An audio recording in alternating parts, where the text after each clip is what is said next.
Just after 6 months after the season started, it's the final round of the classic IndyCar series from historic twin ring Motegi. 68 laps on the road course, 63 laps even, is all that separates drivers from potentially getting themselves second place in the championship or being on the outside of the top 5 looking on in. We're just a couple of moments away from the light going out for the final time this season. 63 laps here in just a couple of moments' time.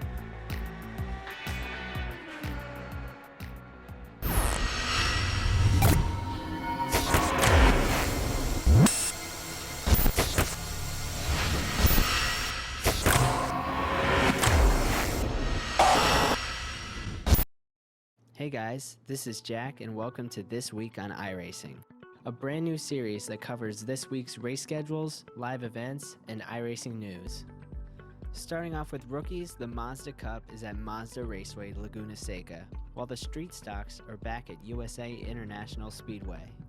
The Dallara Dash is also at Mazda Raceway Laguna Seca, and the Pickup Cup is at the 2008 version of Phoenix. The Skip Barber is at Bathurst this week, while the Spec Racer Ford is at Suzuka. The NASCAR iRacing Series this week hits Homestead Miami Speedway, while both the IndyCar Oval Series and Winter Series are at Las Vegas. In open wheel, the Lotus 49 is at Sandford, while the Lotus 79 is at Canadian Tire Motorsports Park, and the Star Mazda at Barber Motorsports Park. The GT1 World Championship is at Sebring this week, with the Prototype Challenge at Montreal. Our IMSA Sports Car Challenge Series is at Watkins Glen, with V8 Supercars also at Watkins Glen, while the Rough Cup is at Sonoma. The GT3 cars in the Blancpain Sprint Series is at Okayama. In short track this week, the SK Modified hits Irwindale, and the Tour Modified hits USA International. The late model is at Martinsville, while the super late model is at Thompson International Speedway. The Blancpain Endurance Series returns this week to Silverstone for the 4th round of the Blancpain GT Qualification Series. Inex Racing Yellow leads the standings with Redline Black and 4-racer Coanda Simsport in 3rd. In iRacing news, Black Friday is back. All memberships are now 50% off through December 4th. That means if you're an existing member, you can renew your account for only $49 per year, half off the regular price of $99. With this promo code. New members, head over to iRacing.com/membership and select the subscription that works best for you at 50% off. Lapsed accounts can renew just in time for the release of the Nürburgring next month using the same offer with this special code. And while you're renewing your subscription, check out our completely redesigned public site at iRacing.com. It's just a small glimpse of what's to come. Last week, iRacers Glenn McGee and Richard Eklund represented iRacing in the Mazda Shootout, competing against other up-and-coming drivers for the opportunity to race in the 2016 battery tender Mazda MX-5 Cup. After a grueling day in the rain, the decision came down to 2 finalists, Glenn McGee and Mark Drennan, also an iRacer. The winner will be announced by Mazda later this week. Stay tuned for a full video recap of the event later on. The 2015 iRacing Pro Race of Champions, an annual showdown between real-world professional racers, is officially set for Wednesday, December 16th, with a BMW Z4 GT3 car at Watkins Glen. We expect it to be our biggest live broadcast yet, so be sure to tune in. More details to come. Round 2 of the Gathering of Tweakers Endurance Series and the Neo Endurance Series both ran at COTA this past weekend. In the 3 hours of COTA, Hoysinkveld Engineering takes their second victory in the prototype. Baguette Racing wins the GTC class, and NAB Racing wins the GT3 class. In the Neo Endurance Series 6 hours of COTA, Team Chimera won the prototype class. Thrustmaster Movano Racing dominated the GT1 class, finishing a full lap ahead, and SimRC won the GT2 class. Watch the full broadcast of the 3 hours and 6 hours of COTA on demand at iRacing.com/live in our archive section. Tune into round 3 at Watkins Glen, December 19th and 20th. The NASCAR Pro Series hits Homestead on Tuesday, 9 p.m. Eastern, 2 a.m. GMT, with live coverage provided by Live Sim Racing TV. The iRacing Road Pro Series hits Silverstone on Saturday. Tune in Saturday morning at 9 a.m. Eastern, 2 p.m. GMT for Round 3 at Silverstone. Live coverage provided by RaceSpotTV. That's all for this week. We'll see you on the track.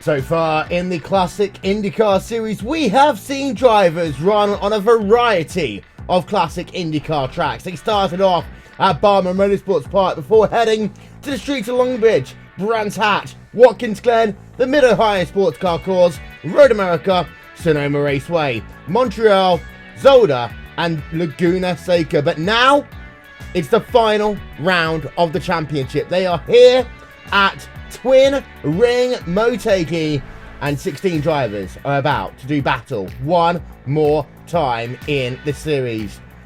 Here's a look at your starting grid then for today's event. Mark Usher, qualifying time 1 minute 32.131 on pole position. Andres Warner will be starting alongside him on that front row of the grid.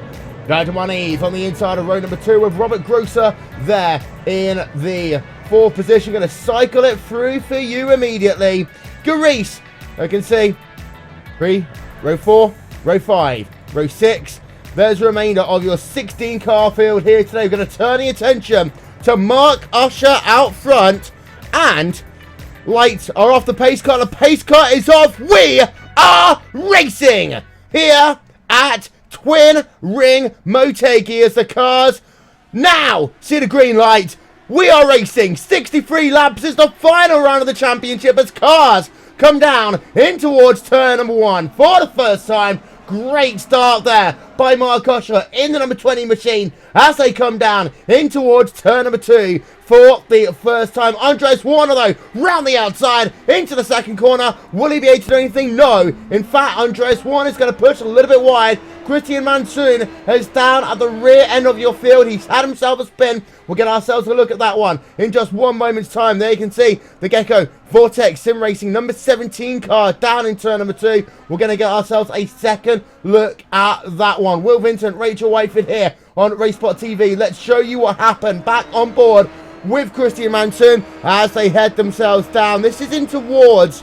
the second corner. You can see Monsoon just getting hit from behind there. And well, that's the reason why he's all the way down in P number 13. We have a couple of non-starters to this event. They are Mikel de Jong, Stephen Huller, and Lucas Lavelle by the looks of it. But Mark Usher leading by about half a second right now as they head themselves down onto the back straightaway for the first time in this event. Down the hill comes Mark Usher. Andres Warner right behind him, half a second. Good afternoon, Rachel. Good afternoon, Will. As we can see there, Usher 4 times per second. Marneef runs himself in 3rd. For those of you wondering about the championship has already been decided. That one was Robert Grosser's to win. A huge advantage, but Gareese still battling out with Tim Miller and Christian Theo for 2nd place in the championship. As it stands, Gareese is in the catbird seat for that one, as the drivers now work themselves on the second lap of this 63 lap event. Rachel's strategy is important here. Passing can be hard, although Sky Willis is thinking about trying to make a way past that driver of Franz Hoover Sturm, but not quite. 2 times per second separating these two drivers. P7, P8 on track. Yeah, very much so, Will. We've seen some incredible speed from Sky Willis recently. That driver, she's doing so well at the moment. Loving the performance we're seeing from that number 116 car. But Franz Josef Sturm, tough competition, so to really see if they can do anything about getting past here. But this field, pretty strong competition we have today, of course. Michel de Jong, Andreas Werner, Mark Usher, Nigel Marneef, Dennis Gareese. Huge names, and, well, let's not forget Tim Miller as well. What a talent, and it's going to be an amazing race. It is indeed. Of course, strategy is always an important thing in the Classic IndyCar season. Who can forget what happened, though, on the racetrack last time out, involving the likes of Marnif and Dennis Garis at Mazda Raceway Laguna Seca. We saw 3 wide up into the corkscrew. It's a fantastic racing, and yeah, they did live to tell the tale on that one as well. Here's a look though at the front of your field. Mark Usher versus Andreas Warren as they come down through the final couple of corners. We're going to go on board with the Tequila Patron machine of Andreas Warner. The gap is about half a second. Warner has had miserable luck in this series so far. He's entered 7 rounds. He's not won a race so far, and he's basically been involved in quite a lot of incidents. Not a lot of them though were due to his doing. He wants to finish the season on a high, Rachel, as he's got really to keep the pressure on Usher for this first stint, but just not let this slippery Japanese tarmac get the best of him. It's always a subject we bring up every week whenever we come to Motegi. Well, of course, yeah, Japanese tarmac, not the grippiest really. It's as I mentioned previously, people seem to love the little facts, but actually use pumice, volcanic material, in this tarmac, which makes it quite fine and smooth, so quite slippery. But yeah, especially tricky with a car like this one, Will. It's very much point and squirt, way more than DW12. This car's tough one to drive at the best of times and take away its grip, especially in those low speed, low gear corners. It can be a real handful. So yeah, pressure's going to be kept up on his first stint. We're going to see exactly what they could do. Werner really pushing Usher now, so we'll have to see exactly what can happen there. Just give you an update, Christian Manson did come down onto the pit road. Pit stop time, 7.3 seconds. New wing on that car, out and away. There is confirmation there. Down the rear of the field, does look as though very slow right now though, and is scored on the lead lap, but only just.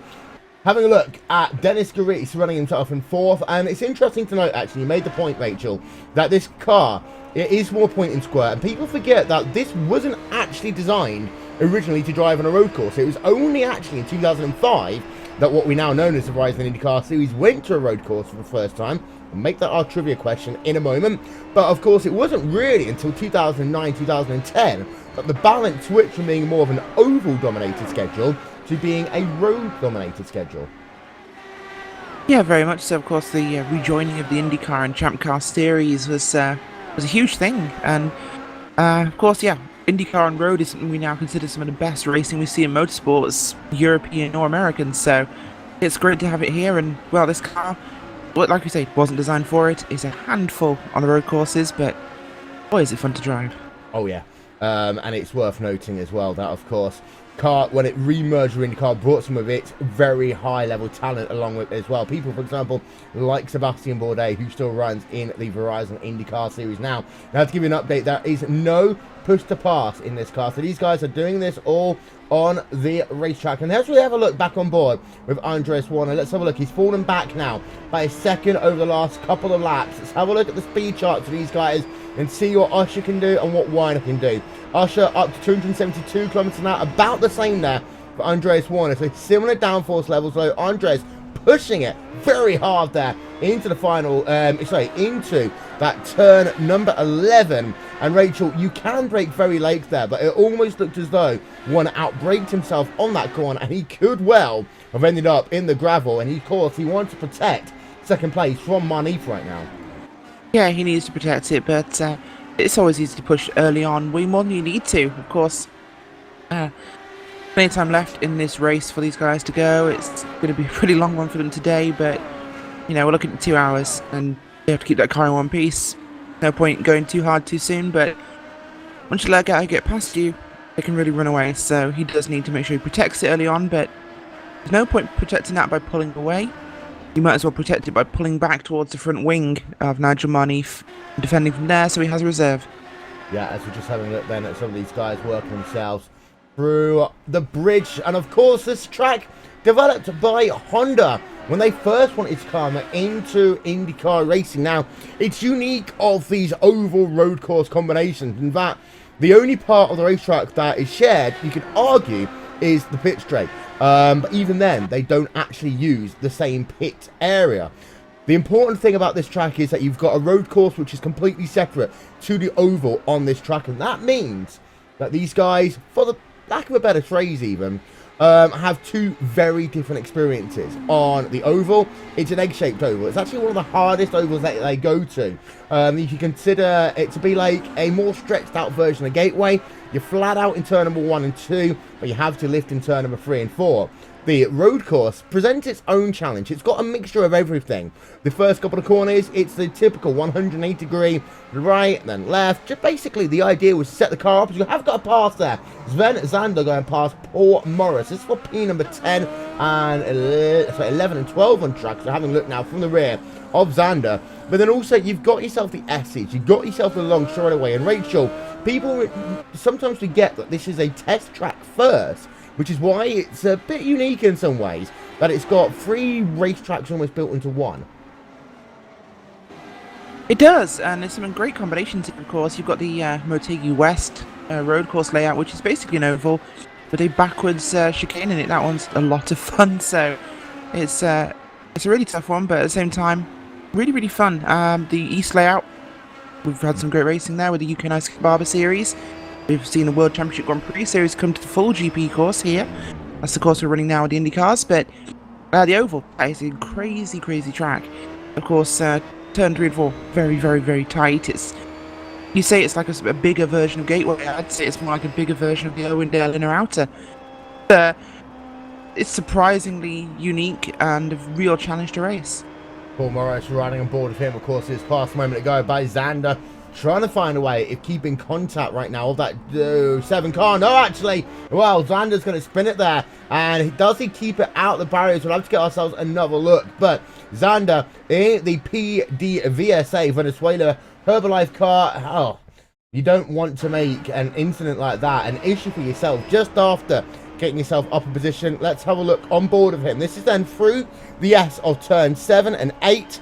Now in towards turn number 9. It's an about a 60-degree left-hand corner. You just see the back end's going to step out on him under power. And Rachel, we've seen that so many times in this IRA 5 car. We talk about this car. What actually you need to do is modulate that throttle. Yes, it's a point and squirt car, but at the same time, you've got to make sure that you're not slamming onto the gas when you're high revs in a low gear, be it on an oval, be it on a road course. Yeah, very much so. Honestly, I think it's one of the most good-looking Indy cars of recent times. Of course, the Champ cars, I think, are my favourites, but the IRO3, IRO5 car, to me, is the pinnacle of what Indy car should look like. The DW12, as advanced as it is, as good as it is, it's just lost something. It looks like a sports car has rear-ended a Star Mazda. This car looks like a high-performance open-wheel race car. And me being an artist, I think this is the more beautiful car. Although Usher now has a 3.6 second advantage over Andres Warner. To go back to the point, one of the things you'll notice quite often here, if guys are going to have themselves issues, it will happen on low gear, high revs. It's right on board with Andres Warner. You have the ability to understand a little bit of what we mean as we come through. And we're going to work a lap on board with Werner as we're now on to lap number 8 of 63 here into turn number 1. And you see, listen to the engine note for this car as he comes down into 2 and 3 and then 4 and 5. Just listen to this.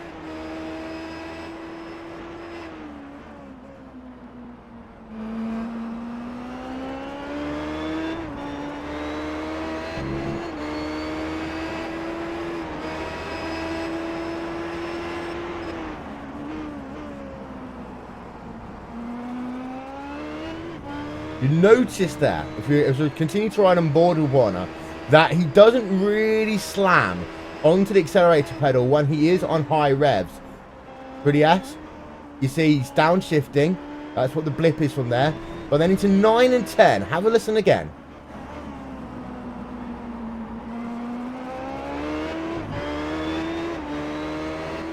You're getting much higher engine notes as you go through the gears there. And the reason why is when you hit about 10,500 in first gear, second gear, they just have no grip at all.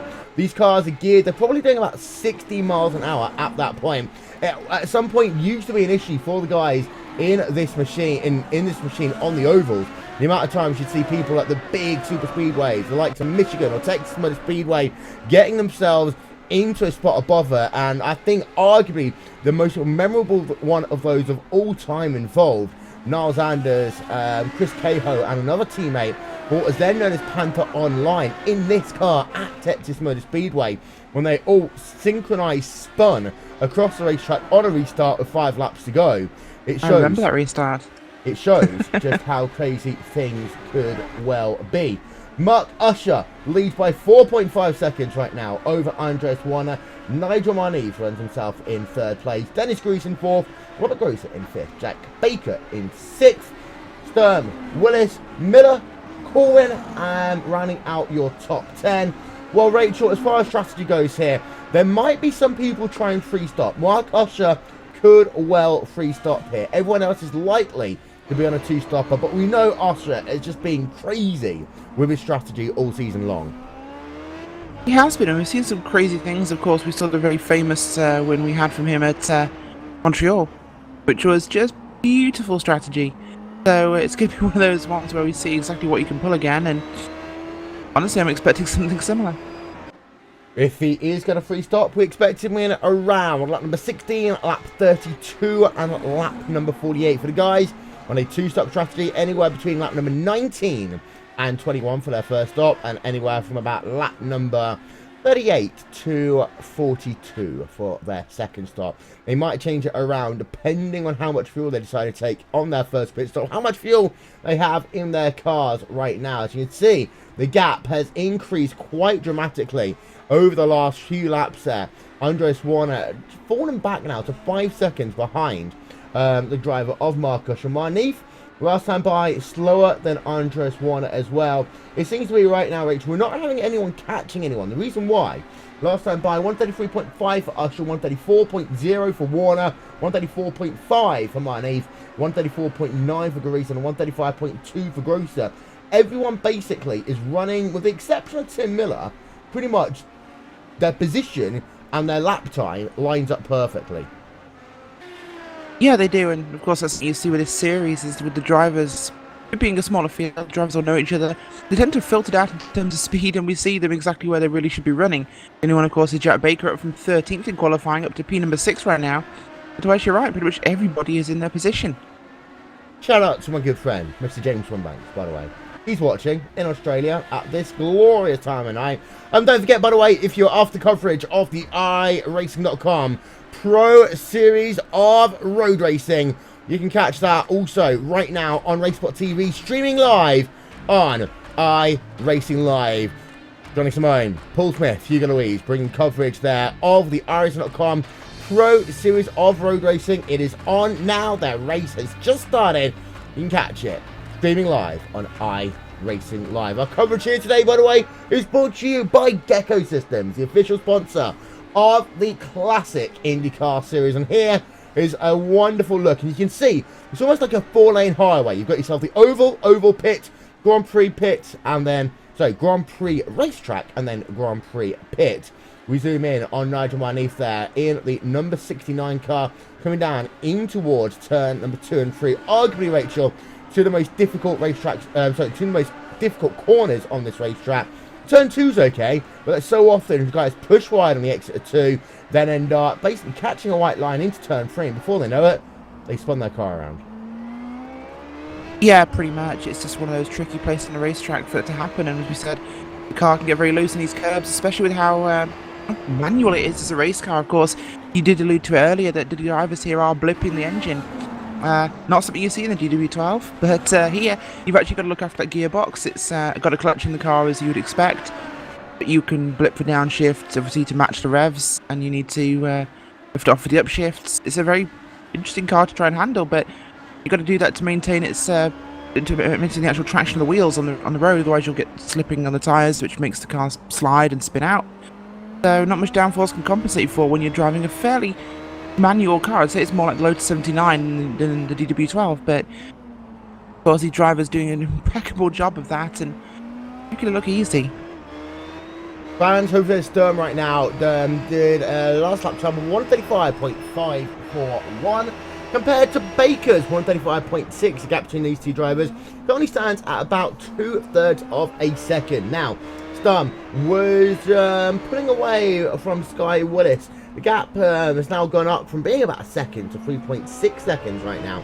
So Willis is falling back, and Stum looking to try and find a way past the Aussie Treble 1 car of Jack Baker as these guys come down into turn number 1 once again. And to have a look through the championship points for these guys as it stands, well, Stum is in P5. He has a chance, and if he can finish way ahead of Theo Zulk, he can move up ahead of Theo Zulk even, which could well happen here today because there's no Theo Zulk.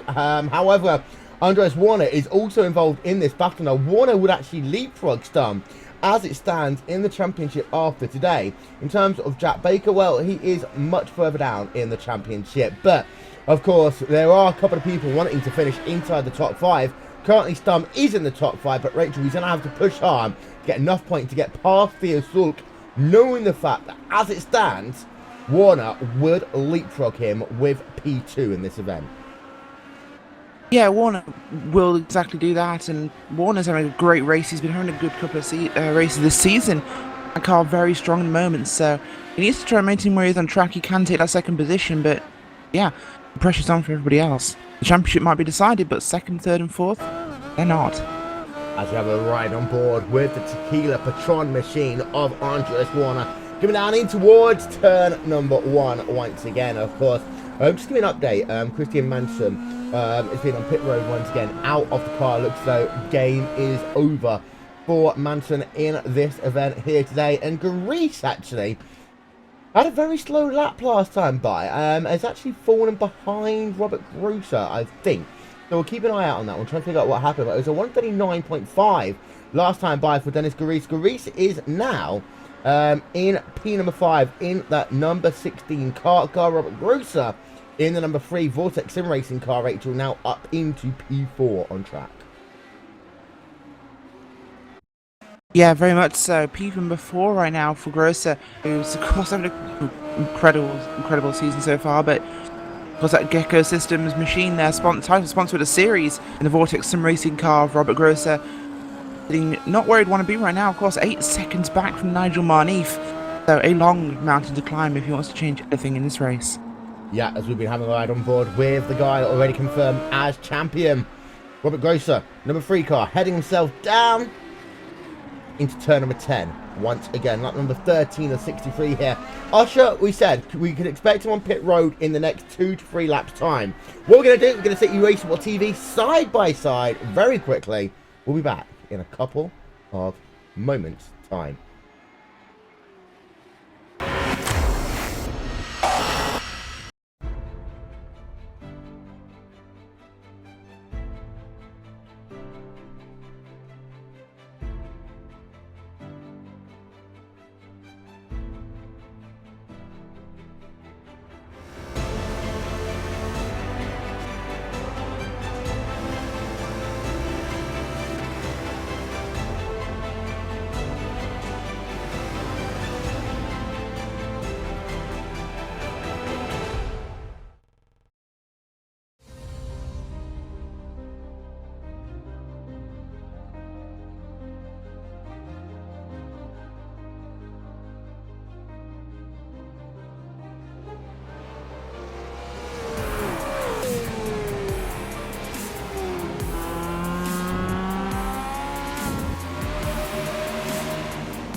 Truex in the outside, contact made. 56 slides it at a 4. Who's going to be at the stripe?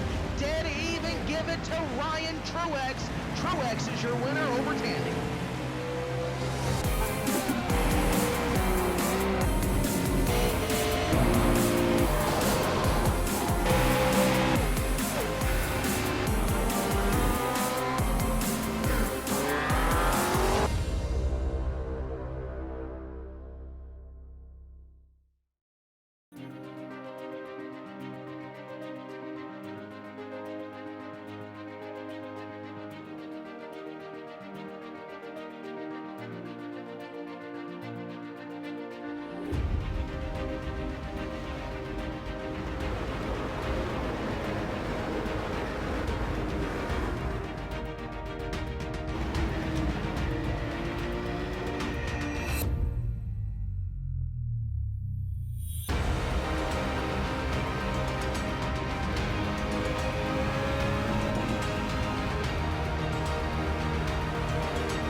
Welcome back to RaceSpotTV, lap number 15 of 63 here. Which means that this guy, it won't be too long before he comes on towards pit road as we now enter the 16th lap. This is target lap that we expect to see Mark Usher coming on towards pit road. They can see left-hand side of your screen. There are your field. 16 drivers, 4 DNFs unfortunately in this event so far. 3 of those actually were unable to start the race. They were Mikel de Jong, Hula and Lucas Leville. We got ourselves one true retiree, that's Christian Manson. We got ourselves Brian Corwin out of the event in the McDonald's number 12 car. Well, Rachel, the front end of that thing is all beaten up. Let's get ourselves a replay of that. Will indeed, Will. It's going to be up on replay now for you. Coming around the hairpin onto the, the old, I think it's the, yes, that's the old straight there. And he just turns it around and, not a good start for him. Being on the power in this car is quite hard, especially in the low gears. Yep, you know what I was saying earlier? That's exactly what we meant. If you're high 8,000 revs, RPM. Yep, if you're high revs, game over. Simple as that. And that's the issue with this car. It's always been a situation. If you're high revs, in a low gear, you've got to be careful, especially on a track where there's not much grip anyway. Let's get ourselves another look on from up above, having a look at Corwin coming around, and you'll see right now, catches, you see actually, Rachel, the left-hand wheels actually caught the grass and the gravel just on the outside of the curbing. That helped to turn him around as well. Yeah, that'll certainly do it with that car. Getting the wheels, obviously providing the power, the rear wheels on the grass, it's got no grip at all. It becomes a bit like an open differential, and only one of them grips and you turn in the opposite direction. As Usher's on toward pit road, as we expected, 16 laps of 63 scored complete. Usher, this is a long stop, 10.6 seconds. He's out and away. So Mark Usher, we think he may well be on that free-stop strategy. That means that your second different leader of the day is the Tequila Patron machine of Andres Warner. Please remember, ladies and gentlemen, to always drink responsibly. Gap between... Will, by the way, sorry, news. Brian Corwin will be heading back out again. They actually are able to repair that car for him. So once it's been recovered to pit road, he shall be rejoining us in that McDonald's Honda. He has. In that number 12 machine there, you can see him just coming out of pit road, being put a lap down from Tim Miller, actually. There you can see the number 91 car coming down in towards turn 2 and 3. The Chicago Pizza Calm Scope car of Tim Miller running himself in P number 9 in the number 91 car as it stands right now. But Andres Warner, 4.8 seconds gap between himself and Nigel Marneef as they head themselves down to the conclusion of lap number 17. Well, it'll be a 4 to 5 lap difference here, Rachel. What we've got to pay attention to is the lap times for Werner versus the driver of Mark Usher, because in theory Usher should be slower right now. More fuel on board this IR05 machine compared to Warner, but he's got fresher tyres. It swings and roundabouts here. The weather for this event is probably favourable more to Usher. The fact that degradation is going to be a medium to medium high here. Having a look actually the weather on screen now, and it is cloudy. It's 84 degrees Fahrenheit. And, well, it's a 6 mile an hour wind to the northwest here today. It is, and that's going to really make things quite interesting, of course. As it stands, it's, of course, quite warm, so slippery track made even more slippy, so throttle control is going to be the major contributing factor in this race, and a driver like Usher, well, he could definitely be in that one, of course. He has pitted himself, he's back out again. We're starting that cycle now. Werner scored your race leader right now, but yeah, Usher definitely one of those drivers that can really pedal the car.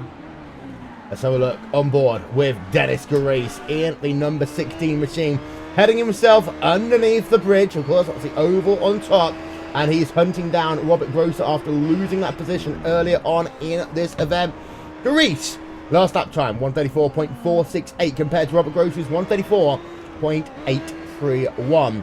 Grace fighting that number 16 Vortex Sim Racing car. Of course, Grosser is already a champion, so it doesn't matter where he finishes here today, but it's all about the racing as getting ourselves closer to 1/3 distance here. Don't forget, ladies and gentlemen, Sunday nights, it's time for us to go Skippy racing. Every Sunday night, the Skip Barber 2K World Cup lives here on RaceSpotTV, and that is followed on Mondays by Monday Night Skippies. And that one is in support of Shelter. So 2 great nights of racing. Sunday night skippies and Cup UK Island Monday night skippies live here on RaceSpotTV, streaming live also on iRacing Live. There we can see Grosser still with about a 1 second advantage. Having a look at his graphics, he's up 1 place so far, Rachel, into a podium position from where he started. Of course, that is showing right now because of the guy who is about 3 seconds back on the racetrack. That is Mark Usher. And of course, Mark Usher has pitted, no one else has, which is why that graphic is as we ride ourselves actually on board with Mark Usher, who last time by, Rachel, still 2 tenths of a second faster than Andreas Warner. Yeah, and that's going to be a major factor for him, of course, in this one. He's got a good pace going still, so we'll have to see if he can maintain that. Yeah, as we're on board with the driver of Mark Usher, heading himself through the S of turn number 7, turn number 8. Short run now down into turn number 9, that 60-degree left-hand corner. The gap as well, 2 seconds. Now, here's the only interesting thing here, Rachel. If Usher catches up to the rear of Grease and or Grosser, that aero push is going to become a big factor. And that's the only way, in my opinion, I think Warner could win this one. But realistically, Usher will only have to deal with that for 2 to 3 laps, because these 2 guys will be on pit road, we think, by the conclusion of lap number 22. Yeah, that's definitely going to be pushing it a long way, but we should really see them heading in very shortly, and that will hand the lead back to Mark Usher. But with tire degradation as it is, I think Mark Usher might be in a good spot here with the undercut. Let's go on board then with Dennis Grease. Here he comes into turn number 1. Grosser pushing actually quite wide into that first corner. Looks as though those tyres are starting to fall away from that number 3 Vortex Sim Racing car. Long straightaway into turn number 2 and turn 3. Staying with him on the exit of turn 3. Another straightaway. And you can see he's closed that gap now down to less than 2 tenths of a second. Looking to the outside into turn number 4. Not quite yet, but he's going to try. Oh, he gets a wiggle on the exit of the corner. And that's the thing, Rachel. If you try and push too hard on this car, you lose yourself good, valuable tenths of a second. And now, from almost being alongside Grosser, he has, as you turn that camera around, start thinking about this guy, who's now just 0.7 of a second behind him. That is Mark Usher. Yeah, very much so. So it's going to be a tricky one for him to keep bringing this one forwards, but definitely can be done. It's just got to be so careful. Well, there we can see 3 drivers separated by 1.2 seconds. Who can forget what happened 3 weeks ago at Mazda Raceway Laguna Seca? Now we're going to go on board with Mark Usher as these guys head themselves down in toward turn number 11 once again. Grosser 3rd, Grease 4th, 5th is Usher on the exit now of the final couple of corners. None of them are coming on towards pit road. So here we are then. Once again, we're going to have some battling going on track. Usher in P number 5 is the only of these guys to make a pit stop. You can see he's looking for an opening in towards turn number 1. He's going to get himself a better run on the exit of the corner. The dirty air affecting Grease more than it is affecting Usher. But Grease does have a little bit there of a slipstream advantage. Just to give you an update, we have ourselves Tim Miller having an incident as Usher moves himself past Dennis Grease, Rachel. Yeah, he does. That's a big factor for him. Dennis Grease being passed on the racetrack by Usher. Grease, I'm not sure if he's pitted yet. I'm just going to have a quick check of his times. He has not pitted, so this is definitely hurting him. Of course, he was behind him on track. Now he's been passed without pitting by Usher, who has pitted. So, yeah, the undercut's a big advantage. Yeah, getting ourselves a second look at that one then. Just to give you an update, 10.2 second pit stop for Sky Willis, 11.2 second stop for Tim Miller. As you can see, Grease actually just ran wide. He almost ran into the rear of Robert Grosser. Then he pushed wide. That allowed the opening for Mark Usher to say, thank you very much, I'm going to have the corner. Grease getting himself 2 wheels onto the gravel. Couldn't get the acceleration he wanted. Did a cut under back down in towards turn number 4. Usher now into 4th place on track and hunting down Robert Grosser. Battle for P3, battle for P4. Into 11 they come. And will Grosser come on towards pit road this time by? We half expect him to. Let's have a look on board. Yes, he does. So, Robert Grosser is in, and also, yes, Grease is going to be in as well, by the looks of it. And they know Grease isn't in yet, Rachel, so just Grosser on at the end of this lap. And we just saw on board just how hard it is to pit at this racetrack. Oh, very much so. Incredibly difficult track to pit on, and of course, that's half the job for these guys here, making sure they get there safely. Well, pit stop time there for Robert Grosser. His last lap was a 1:35.400. He's going to come out of pit road in a total time of 11 seconds. Indeed, he will. So 11-second pit stop there for Robert Grosser. Back out and away. Got yourself Jack Baker on pit road as well in the number treble 1 machine. He'll get himself some fresh tyres. He'll get himself some fuel in the JPS treble 1 machine. And he will come out and away in a total time of 11.8 seconds. So, Andres Warner still leads this motor race, but he hasn't yet pitted. Nigel Marniz is in second, but he hasn't pitted also. Mark Usher is in third. He has made himself one pit stop. Dennis Grease in fourth, hasn't pitted. And Francois Stum hasn't yet pitted in this event. We ride on board once again with that Tequila Patron number 8 car. Turn number 13-14.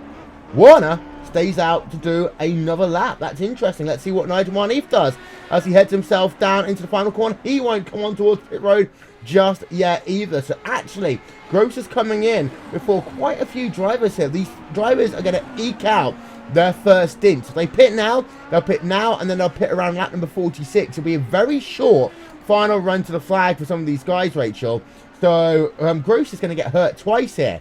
A, because of the fact he's pitted before most guys, and then B, because of the fact his final pit stop going to be about 2 to 3 seconds longer at this rate.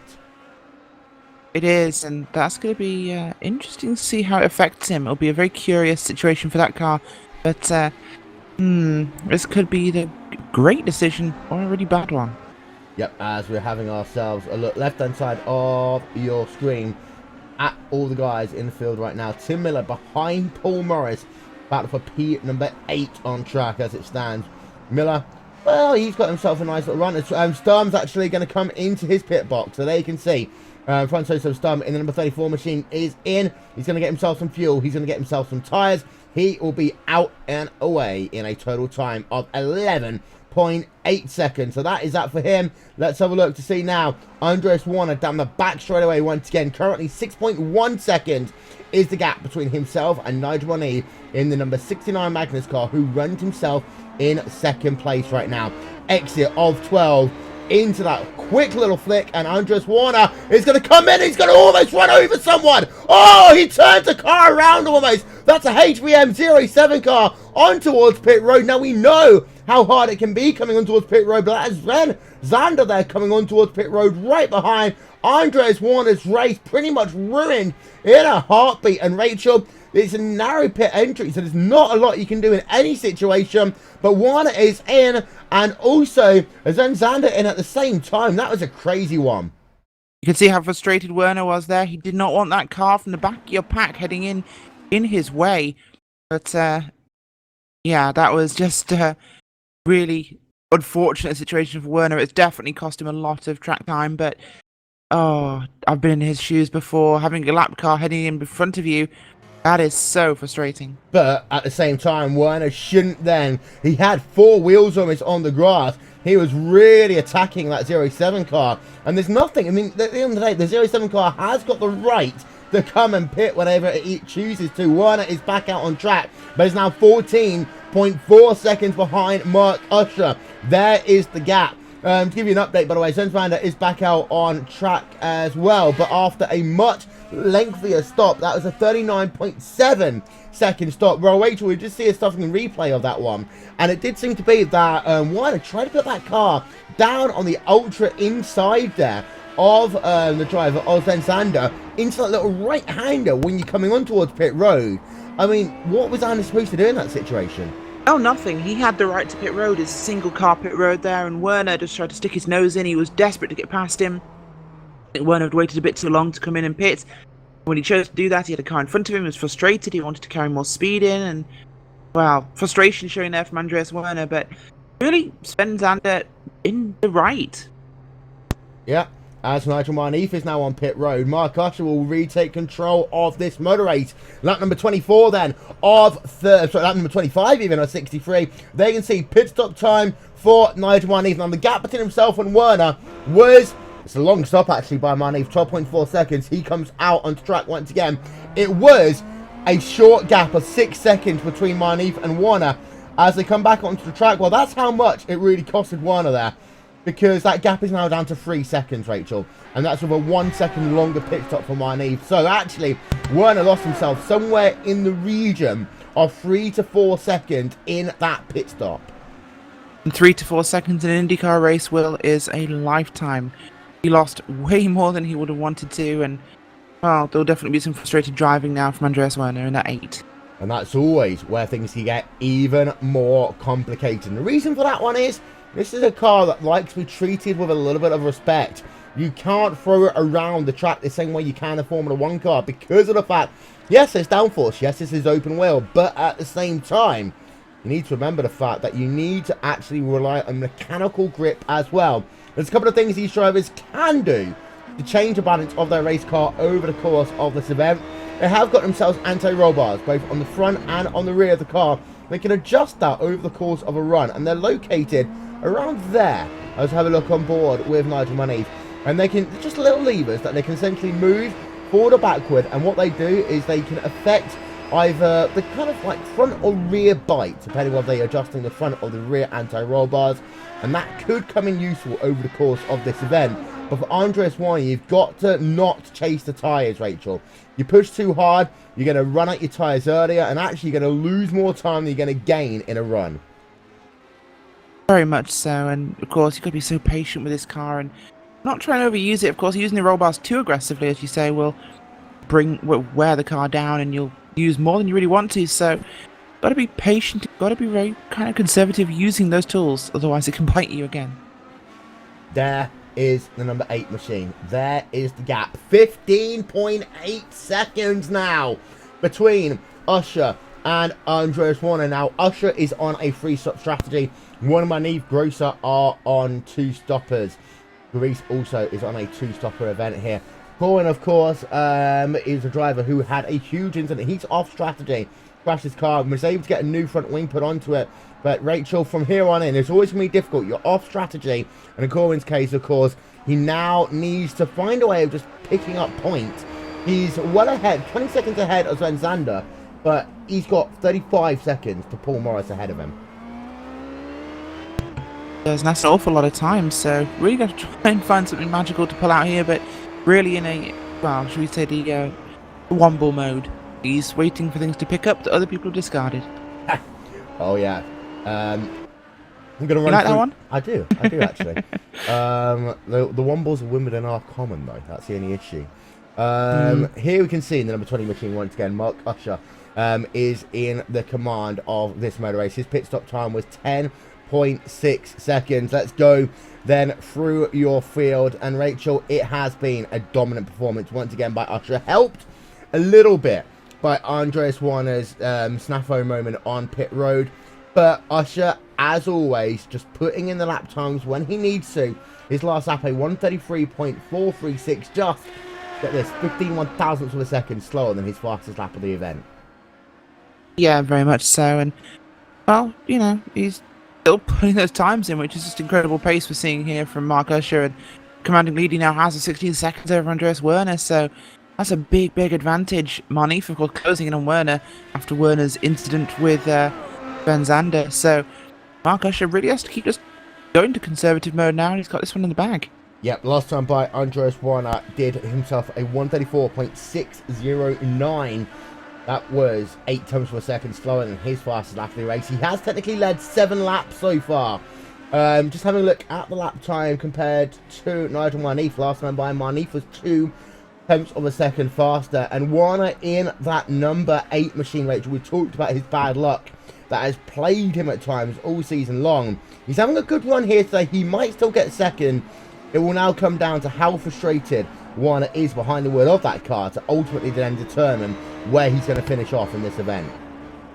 Well, I think he's one of those drivers, Will, that can get frustrated behind the wheels, so we're going to have to see if he can control himself and keep this one in the racetrack for second place if he can do it. Manif, though, close that gap now to 2.9 seconds behind Andres Warner. There you can see Robert Grossi in fourth. We'll talk about him in a moment's time because he's getting a bit of pressure now from Dennis Garis once again. But we're going to go and turn our attention to Nigel Manif in that number 69 car. In towards turn 2 and 3 he comes, Rachel. And, well, that gap, it's hovering around the 3-second range. But Manif seems to have the better raw speed right now by about 2 tenths of a second a lap. Once they guys come down to their second pit stop, this could be very close. And also remember the fact that Manif was a second longer in his first pit stop. That could well equate to an additional lap of fuel. Yeah, very much so. And I think things have changed somewhat since dynamic track became a thing for iRacing. But really, you're now more concerned with tyre life than fuel life. You can make the tyres last. Making the fuel last longer is a good thing, but at the same time, the tyres are far more aggressive now in how they go off, so you are running more to the tyres and the lap times than you are to the fuel tank. Yeah, as we ride on board then for the remainder of this lap with Nigel Manif, and give you an update, Dennis Garis is still behind Robert Grace. The gap between those guys currently hovering at about 6 tenths of a second. Here we can see then Manif on the exit of turn 11, 12, 13, 14. And there you can see Manif putting another lap in the books here at Twin Ring Motegi. We'll talk more about more stuff happening in a moment because Garis has closed right up to it. He did for a moment there over Robert Grosser, Rachel. However, Garis fell back in again for the second time in this event. He tries to pass someone and ends up losing half a second in the process. Well, of course, you got the dirty air from the rear wing of the car in front as a major factor for passing in the Indy cars, and well, Dennis Garis is in that situation. You can really start to push and you'll lose time passing with the car. It can be incredibly frustrating. You can be stuck there and not able to get through, but well, we're going to have to see if you can manage to do anything here. Of course, it will probably have to be in one of the slower corners, which is where this car excels at passing. Don't forget, ladies and gentlemen, if you're after the iRacing.com Pro Series of Road Racing, you can catch that one now on RaceSpotTV, streaming live also on iRacing Live. Would you like to know exactly what's going on, then? Let's get ourselves 30 seconds of commentary from the guys over in the Pro Series of Road Racing. We'll be right back. Beckham. Yeah, Dinkle able to do a good job there and able to keep going, keep consistent, and that's what he needs to do. He's this last lap now as they go across the line. We're looking at a 21.9 for Matt Beckham and a 22.0, so only 1/10 so far between them on those lap times. And Dinkle with the worn tyres doing a very good job to keep so close to Matt Beckham. Yeah, so Michael Dinkle here with his pit stop out of nowhere is coming into play in this race. Where did he start? He started down in the 17th position, currently in second, but Matt Beckham, as we approach halfway distance, now 29 laps remaining in the event, leads by 2.8 seconds ahead of Michael Dinkle in second place. Apex Racing UK's Peter Berryman and Graham Carroll in third and fourth. Good race from Rico Alatello in fifth, nice and consistent for once. And he's right ahead of Marin Cholak in the 6th position. Jonas Nokarainen in 7th with that minor spin, still recovering a little bit. Right in front, under immense pressure from Martin van Loosenhoord in the 8th position. Then rounding out the top 10, it's Emil Henriksen and Dimitri Yanis also on their one-stop strategy. Our pole sitter Danny Garcia Falol, we mentioned before, from 1st to 11th. What a horror race for the Iberica Racing team, as Pablo Lopez also from 3rd on the grid down to 6th. We spoke about it always, Paul. One stop. So as you can see, ladies and gentlemen, it's crazy right now in the iRacing.com Pro Series of Road Racing. Thanks there to Paul Smith and Johnny Simone. Don't forget, you can catch that one on iRacing Live, streaming live on iRacing Live, also on RaceSpotTV. Here, we've got ourselves 11 of 16 starters still remaining in the race. Rachel, we have lost ourselves Jack Baker and Christian Manson here today. Baker in the Treble 1 car, unfortunately, is our second big victim of the day. He's now 10 laps off the pace. That's a shame, because Baker was involved in some good scraps at the start of this one. Yeah, he was, and it's sad to see him out of the race here at this stage, but unfortunately, this is what happened. And motor race accidents can happen, and we've got 3 cars 1 lap down at the moment. There's Sven Zander, Brian Corwin, and Paul Morris. Those 3 all scored through one lap down at P9, 10 and 11.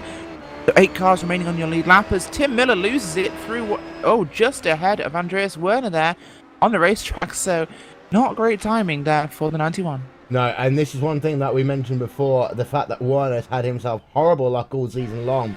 Let's have ourselves another look then from our aerial coverage, having a look at Tim Miller as he heads himself through turn number 7 and 8, losing it there down at turn number 9. The second time we've seen a guy lose it down at that corner today. Let's have a look. And really, Rachel, the back end of that car had stepped out even before he got close to an apex. And then you're going to see coming into shot in a moment's time is Andreas Werner. Miller, very lucky. And the thing he did was what everyone hopes. You know, try and move yourself off the racetrack, move yourself off the racetrack. But what you don't want is to be in a situation where you're trying to bring your car back across the racetrack. Good heads-up driving there by Miller in the number 91 machine. Yeah, very much so. As good avoidance for Andreas Werner in the 8 car, who just narrowly got through there. In fact, it wasn't Werner, actually. I believe that was Sven Zander. Sven Zander. It was Sven Zander. So could have been 2 incidents in a row for him there, but it wasn't. And we all carry on driving as we get back up to your field. Gotta say, I love the 116's paint scheme this week, Will. The Leiden car, I believe that's based on Tony Stewart's old race car from the IndyCar days. Yep. And of course, Smoke, well, he's going to have himself one more year in the NASCAR Sprint Cup Series. He will be retiring at the end of the 2016 campaign. But of course, Honda Grosser Skills. and Greasy, hang on, we've got a big fight starting off here, Will. Yep, well, this is still going on with Grosser and Greasy. We've been paying attention to it on and off. But Greasy still can't find a way past Rach.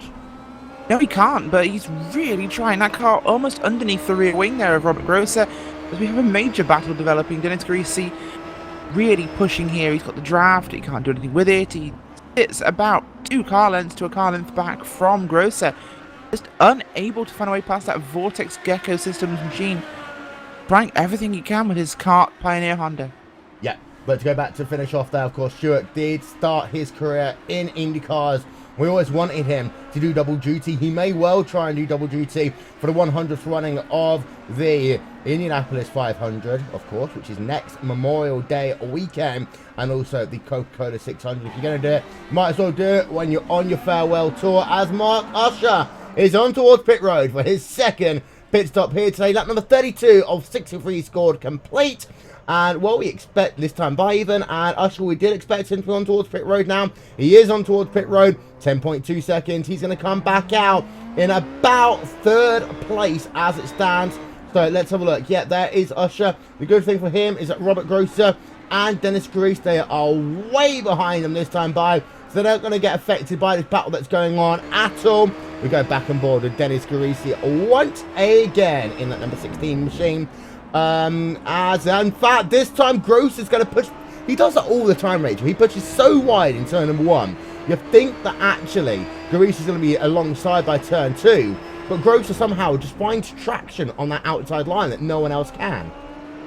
It does, and it's pretty impressive seeing what that car could do in that number 3 machine. Just seems to find the grip in the weirdest places, but it is certainly doing him some good right now. But so close to the car behind him. This is definitely a challenge we have for that top 4 position on the racetrack, as Greasy does seem to be sliding around a lot. Yeah, he is in that number 16 Pioneer kart car. And of course, these two are teammates, so they are probably running something very similar in the setup department. We're going to have ourselves a look from the rear of Robert Grosser. In fact, we're not going to have a look with. There we are. A look from the rear from Robert Grosser. There we can see him. He's got himself still about a 0.5 of a second advantage over Dennis Grease, as these guys have been battling pretty much since before their first pit stop. Next pit stop for these guys, anywhere between about lap number 40 and 44, because they did come in a bit later than we expected. They've all done 11, 12-ish second pit stops. There's Nigel Marneef. Oh, Marneef, blown engine. In the number 69 car, Marneef is going to be out of this one. That's a blown engine there for Nigel Marneef. Need to get ourselves another look at that one. But Marneef, by the looks of it, Rachel, is going to be, well, on pit road. He'll get some repairs onto that car. But we talk about the fact that you could overblip that engine, and that is what's happened to Nigel Marneef. Well, that's a strange one, actually, Will, because Marnif was driving down the straightaway there. He'd come out the corner, and I'm just watching his back now on the replay. Comes out the corner. We hear him in second gear, third gear, fourth gear, Yeah. fourth, fifth. Then the engine just blows. So that is a bizarre incident. It's not as though he downshifted. The car wouldn't let him. That was very curious. It was right at the highest RPM, fourth or fifth gear. Yeah, we're going to get ourselves another look on board. Let's have a listen if we can. You see, it doesn't exactly explode. We're going to get ourselves one more look. We just wanting to listen to the engine note on this one. This is coming out of turn number 10. Heading himself down the back straightaway. Just listen.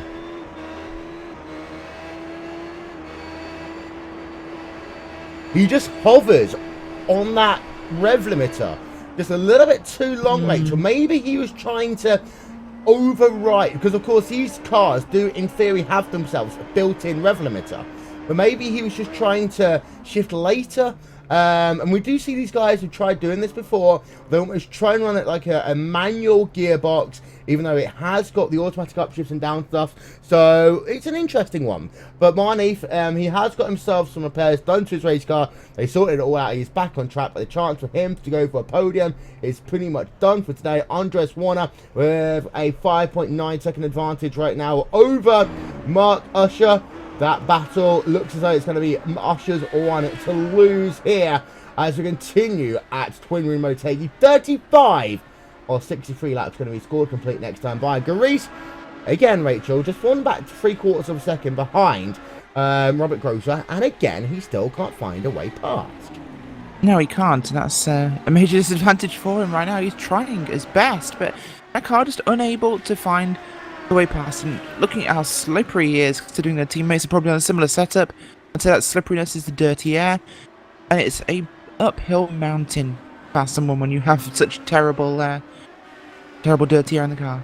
Yep, there you can see Mark Usher in the number 20 machine. He has again been dominant here today in that 20 iRacing.com car. Well, in fact, he's now almost within 5 seconds of Andres Warner with a pit stop in hand. So we know it's likely that these guys have both got to make one more pit stop. So as it stands, yes, in theory, Usher's going to have to do the job on the racetrack. But when you think about it more logically, what will likely happen is Usher, when Warner comes on towards pit road in the next 5 laps time, Usher's just going to blitz about 7-8 laps, Rachel. Then he should come out in the lead. Very similar to Michael Schumacher's strategy back at the 1998 Hungarian Grand Prix, which was so successful. We don't often see it happen, but when it does, it's always exciting to watch. Oh, always, and well, we'll have to try and find out what we'll see here, but it's always making things very entertaining, and we have nothing less here on the track at Twin Ring Motegi, Will. Yep. So we expect to see Warner on pit road, as I say, in about 5 to 6 laps time. There we can see Andreas Warner. We have a look at him in towards turn number 9. We're going to ride a lap, though, with, again, Garis closes right up to the rear of Robert Grosser. We're going to ride on board for the rest of this lap with Dennis Garis. And it seems to be that Grosser has the advantage in turn number 1. I think Grosser actually has the advantage onto the brakes, Rachel. Garis is having to brake just a little bit earlier. And then he's also then struggling because of that aero push to actually get onto the gas to really get the straight line speed advantage over Grosser. Yeah, he's going to have to get something on the straightaway. He's going to have to basically sacrifice a corner and turn around and push that car out, get the straight line speed, and make a pass on a straightaway before the braking zone. That'll be his real opportunity, I think. So, it's not going to happen in the corner for him. That's obvious. There you can see Garis. He gets himself a better run, though, out of turn 12 that time by heading himself through. And I wouldn't actually be surprised to see Garis come on towards pit road before Grosser to try and do the undercut on him. Oh, Garis spins it! Final corner. Well, we've seen him do this before, and now it's going to allow Marnif to be almost alongside him. Not quite. But Dennis Garis, well, he's been pushing so hard. And we're going to get ourselves another look at that one on board with him. And Garis there lost 3 seconds. And this is again on a low speed, low gear corner coming out of the final corner on the racetrack. Let's listen to Grease. Same thing again, Rachel. High revs, low gears. Absolutely, it's certainly the major issue there. Typical IndyCar wheel spin issue. Yep. But Marneve now, there you can see him. He's back on track and he is within about 1 second of Dennis Grease as it stands right now. We're going to step aside for just one moment, ladies and gentlemen. We'll take your RaceSpotTV side by side. We'll be back with more after this.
Simulated racing can be awesome, but can also be kind of a free-for-all. Interestingly, auto racing faced the same problem in its earlier days. Whether it was on the back roads, the beaches, or the city streets, the racing was fun. But there was always a certain level of chaos and danger, until some folks came along and put some order to all of this. Stuff like official racetracks, regulations about weight and equipment, and enforcement of standards. That's what gave us high-speed excitement, fast-paced action, and photo finishes. That's when racing became racing. The guys over at iRacing.com have made the same transformation in the world of sim racing. Sure, they've got the most accurate tracks and realistic cars out there, but that's just the start. See, iRacing analyzes the performance and results of each driver in every race, so you can be sure you're always placed in races where the competition will be tight, and that those reckless drivers who ruin it for us all are kept in the pits. Not to mention that with over 45,000 active members already in their vast community, you can find races day and night, so you can always get in on the action. You can even join a league of your favorite series. And since updates are always automatic, you don't have to worry about software and can focus on the track. Zip up your fire suit and check out iRacing.com.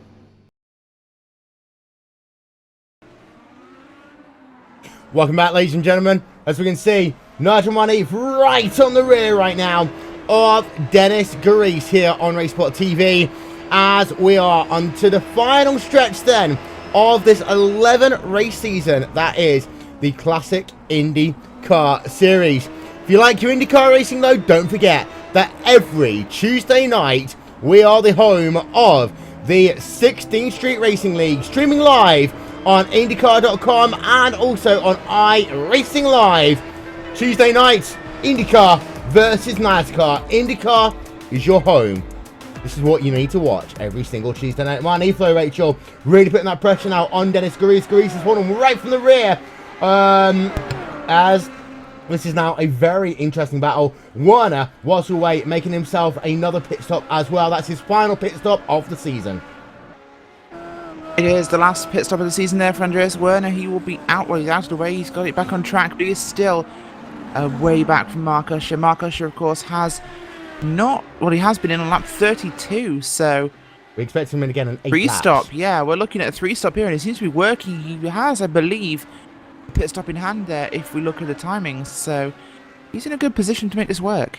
Yep, as we say, it was about a 4-second deficit Usher had over Werner before they came in towards, well, before Werner came in towards pit road for his final pit stop of the day. What's interesting to note is the fact that Werner at this stage is going to be caught by Garis and Marnif before these two guys come in to make their pit stop, and we could well have ourselves a fascinating three-way battle again. Marnif, though, closing that gap. It's down to 1/4 of a second. Marnif looking down to the inside. No, not just yet. Turn number 12 is one of your best passing opportunities, but if you're Marnif and you're Garis, you might think about making a pass. Making a pass through the undercut on pit road.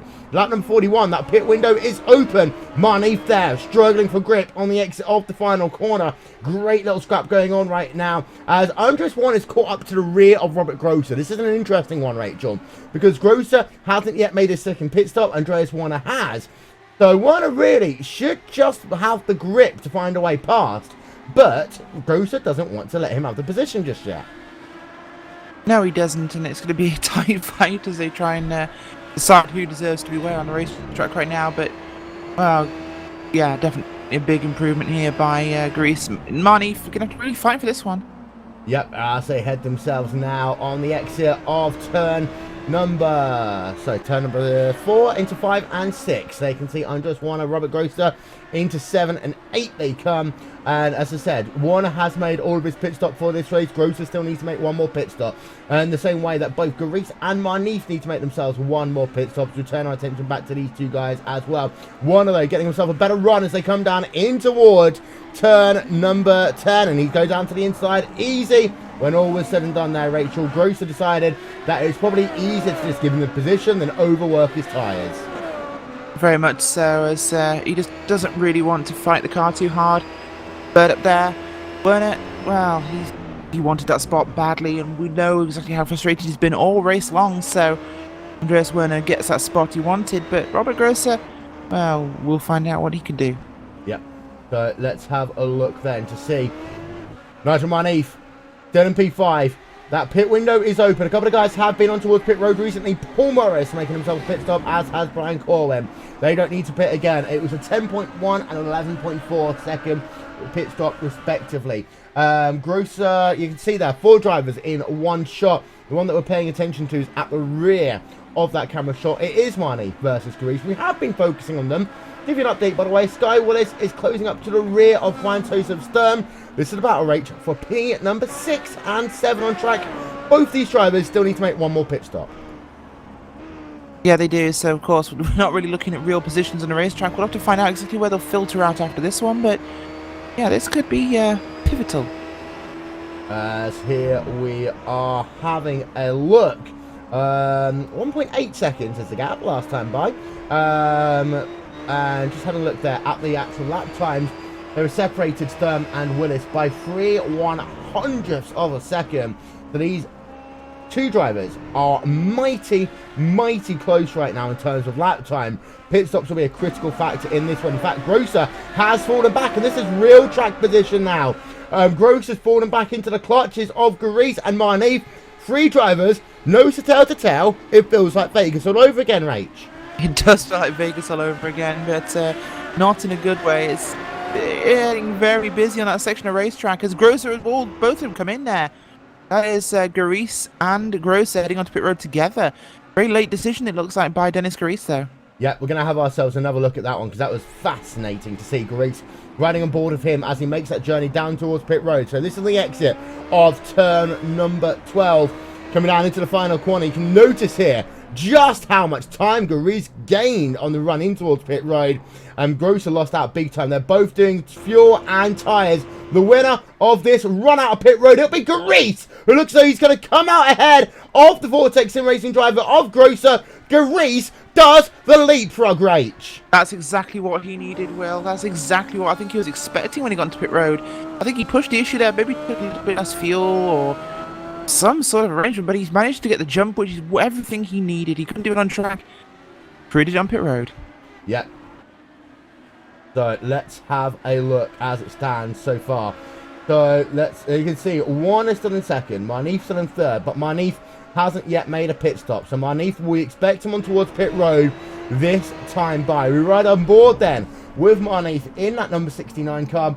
He has himself a 27.1 second advantage over Dennis Grease. We said that he was fueled for maybe a lap, 2 laps longer. That might be his only saving grace here. The fact that his final pit stop will be a little bit quicker in terms of lap time. Through turn number 12, he will come once again. Let's see, will he go straight on, and will he make that turn into the penultimate corner? He's going to come on towards pit road. That right hand, left hand flick. And I will say one thing. Grosser was miserable on both pit entry and on pit exit. He's now 2 seconds back from Dennis Grease after being 0.7 of a second ahead. We're having a look there. You can see pit road speed. It's so slow. It's 60 kilometers an hour. Yeah, that's slower than what you're allowed to do on most motorways. That's how bad it is. But there you can see Marneef into his pit box then, keeping an eye out on Dennis Grease and on Robert Grosser to see where these guys are going to be when they come out. 6.9 seconds! Quick stop from Nigel Marneef. He will come out ahead of Dennis Grease quite clearly there. And well, that is a surprise, Rachel. But now we need to see whether Marneef has the tyres to go to the end of this one. Yeah, that'll be interesting. I don't think he took 4 tyres, but I think he's been in a pretty good spot to take advantage to keep this one in one piece. So we could see something interesting here. But a very, very short stop for Nigel Marneef. Yep. Well, there we are then. After pit stops are complete, Marneef leads from Grease from Grosser. That is an interesting one to see how things are going to be for the remainder of this motorway. Sky Wallace on pit road. Going to complete service there in exactly 11 seconds. 116 car back out onto track, and I'm trying to figure out where Stum is. Stum hasn't yet made a pit stop, Rach. No, he hasn't, so that's going to be interesting to see exactly what will happen from this one. But, well, Sturm's on an interesting strategy, it seems. So he's going to go longer than anyone else in this field by the looks of it. Only 12. Of course, Usher has got to make his final pit stop of the day. He's doing lap time, so 1:33.8. Interestingly enough, that gap's up to about 30 seconds. We do expect it to be the case now that these two guys are going to be in the same postcode when they come on towards pit road, potentially nose to tail. One has stemmed the bleeding in terms of lap time this final stint so far. 1:34.2 that last time by. Lap before that, he was only 1/10 of a second slower than Usher. He lost himself 4/10 of a second that last time by. Usher will know exactly when he can have enough to come back out on track with the race lead. Riding on board with Usher right now, lap number 45. We'll probably be in, Rachel, in 4 laps time. Yeah, it will be, I think. So, good to see if we can get in there and get that service done, and he can be out and go to the end. So, here we are then, having ourselves a look at Usher coming down. Yep, he's going to stay on track once again. Here, front terms of Stum is actually on pit road. There we can see. So the battle's going to be between Stum and Willis. The number 34 versus number 116 machine. Stum out and away. What will happen? Of course, it's a 12.4 second pit stop. There is Willis past the start finish line. It's close. It's very close. But Willis doesn't find a way past, Rachel. No, he can't find a way past, but she can't even. I apologise. Willis doing her best right now, but just as we said earlier, we saw that issue, the same one with Grease and Grosser. The Dirty has a major hindrance to passing in his car, as Willis actually gets a really good run there as we head up towards the turn underneath the bridge. As we get here, can Willis do anything? No. Good wide entry though. To go for an undercut as we head under the bridge, it will not be possible. But yeah, Dirty really makes passing so hard. Yep. So there you can see the number 116 car not going to really be able to go down to the inside at all through this sequence of corners. The gap is 0.4 of a second right now between the number 116 machine of Sky Willis and the number 34 machine of Juan Josef Stum through turn number 9 and 10. These guys are going to come, well, guys and lady even, are going to come once again as on board with Willis, exit of turn number 10. Let's ride on board with that number 116 machine down towards the end of the lap. And Rachel, got to pay attention to that braking zone into turn number 11. Yeah, you do. Turn number 11 braking zone, really a tough one there. You got to make sure that car's slowed down appropriately so it can turn. You get that power down very early, but as we can hear towards the end of the lap, both these cars, I believe, have been on pit road themselves. They have not.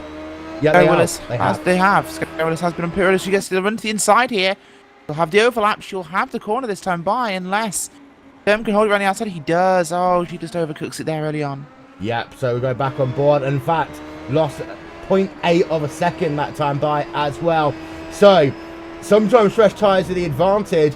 What Stone was able to do was just hold the outside line. In fact, it's the one corner where the outside line does seem to be favourable at times. You've seen it a lot of Robert Grosser so far in this event. There you can see Grosser, by the way, in that number 3 machine.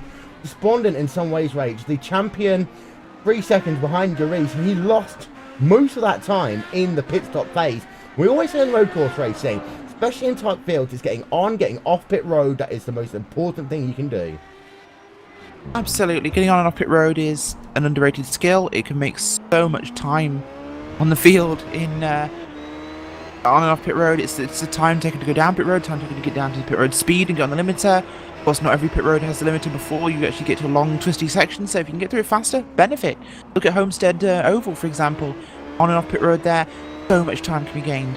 So it's free time. You might as well take advantage. As there is Mark Usher in the number 20 machine, still leading this motor race. Your lap leaders so far today, ladies and gentlemen, for the 46 laps that are now scored complete, 47 laps even scored complete. Usher has led. Garis has had a spin. Garis has had a spin. There we can see this is down, I believe. Is this in turn 4 or is this in turn? Yeah, it is in turn 4. So, oh, that's a huge shame. Let's get ourselves a replay. Dennis Garis, and we were talking about the fact that Grosser had lost out really in this event. Grosser's now ahead of Dennis Garis. Here is the replay.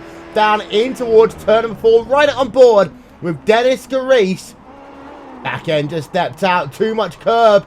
The lucky thing there for that Vortex Sim Racing number 16 car, Rachel, is that he didn't hit anything or anyone. No, he didn't, so he recovered from this one. Not what he wanted, but they're not as bad as it could be. Well, there's another look then. Our Super Slow-Mo replay brought to you by Gecko Systems. Down in towards turn number 4. You just noticed there the amount of curb that's being taken. And again, 2 wheels just touching the grass, which is so slippery here. And by that point, that car is always going to be looped around. And luckily, no one else around. You can see, we'll zoom that camera out. You can see that we had one car. That was the driver of Robert Grosser. As we just turn our attention on board. He sees that car, but it's out of the way. So no issue at all for Grosser or for Garis. But Garis, of course, is now classified in P at number 5. 8 seconds behind this guy, Robert Grosser.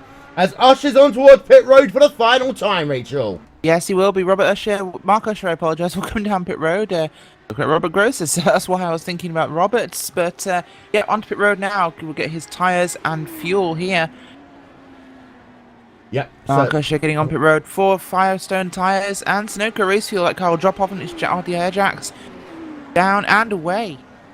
And that's a 9.1 second pit stop. There is Andres Warner. He's not even through the final corner.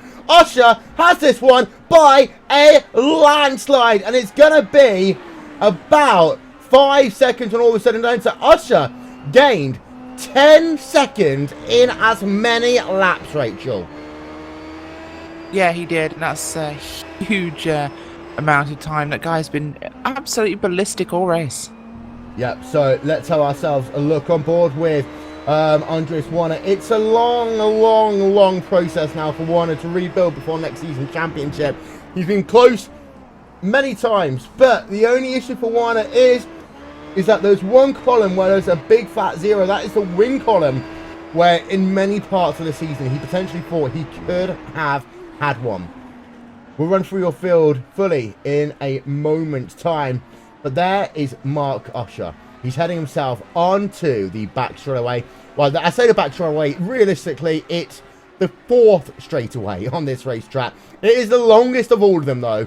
It's the exit of turn 10 down in towards turn number 11. And we're going to ride the next lap. It'll be lap number 50 or 63. We're going to ride it on board with the guy who has won a race already this season. Looking as though he might well win his second. Move himself past Mikel de Jong and teammate Issanyemi potentially also John Antwale as well. Let's ride a lap on board with Mark Usher in that number 20 machine.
Well, if you want to win yourself a race, that's how you do at least one lap of this 63 lap event. There you can see the guy in P number 2. It is still Andreas Warner.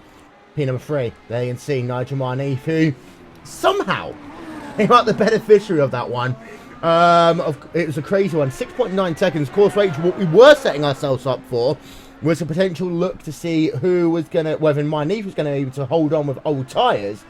Because it looked as though he didn't take tyres on that pit stop. The lap time, the pit time of 6.9 seconds, looked as though that potentially could have confirmed that. But then, of course, Dennis Garis had his spin. Now Garis is 44 seconds behind Robert Grosser. Had to come in, just get a little bit of repair done. So he's made himself an additional pit stop. Grosser doesn't look as though he's got the speed to even come close, closing that 9.3 second deficit to Nigel Marneef in P3.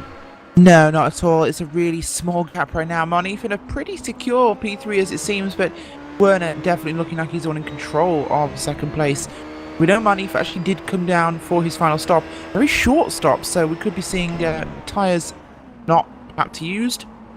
Could be fuel only for Marneef, but doubt that. That'd be very, very brave of him, but he has 10 seconds over Robert Grosser. Dennis Garis is so far back now, but Mark Usher just in such a great position on the racetrack. Werner looking like he will take that second place despite his tribulations and trials on pit road earlier with Sven Zander, but not the race he would have wanted.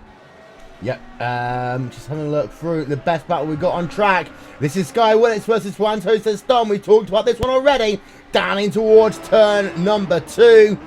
And Willis, like everyone here today, Rachel, just struggling to find a way past. Passing has been at a premium here. It often is at Motegi. But Willis putting on a show right now. This is for P6 and P7.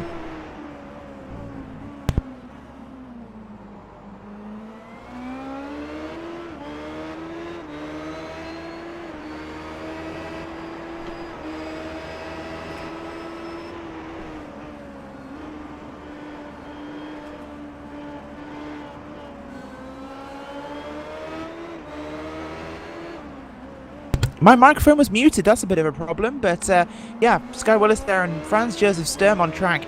They are battling for position. That was the lap car you just saw of Paul Morris getting out the way of these two cars. They are last on the lead lap. Themselves very close to going a lap down as that car behind them, behind Paul Morris, is Mark Usher, your race leader. So this battle could be interrupted very soon by the race leader, and we'll have only 5 cars remaining on your lead lap. Yeah. Although Dennis Garis is only 4 seconds at the road wheel. Yep, there is Dennis Garis. As we're just having a look, actually, Paul Morris. Oh, Morris has had a spin there in the number 91 machine. That time, it was a Tequila Patron machine who almost got involved in this situation. But the number 81 machine of Paul Morris spins himself back around. and is going to get going once again, but he'll probably have to come on towards pit road. Indeed, he will.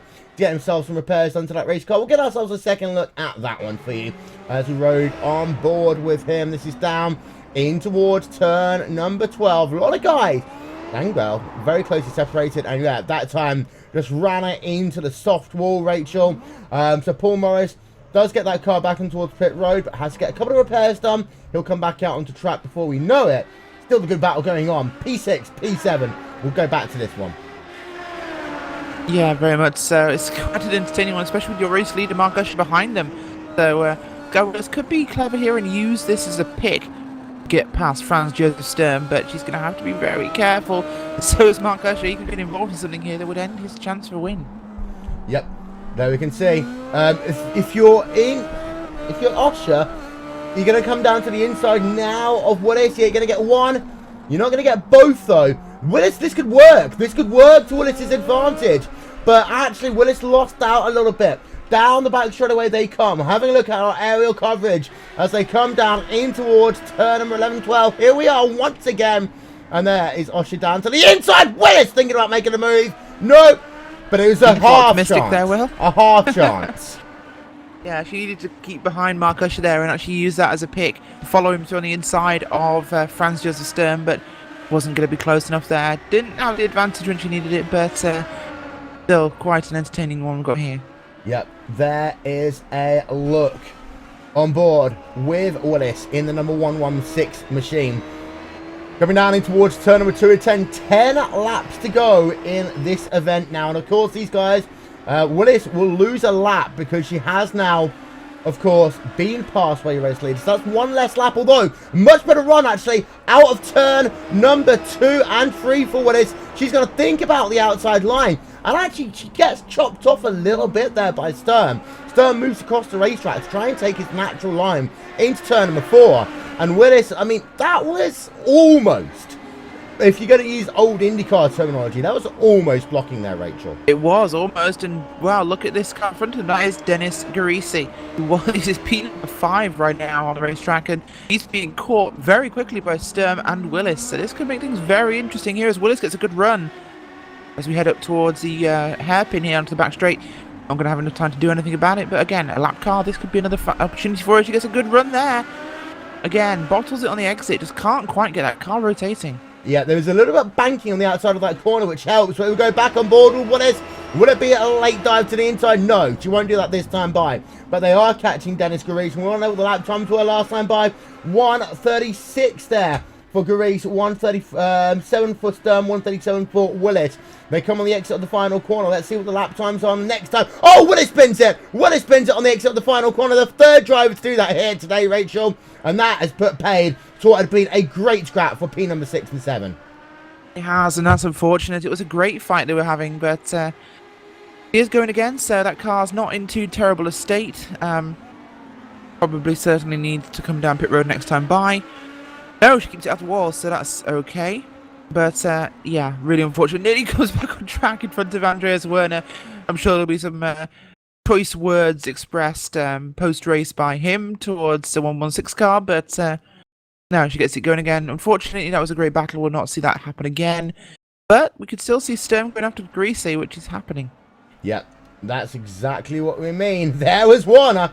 Good heads-up driving there by Warner to avoid what could have been a crazy situation.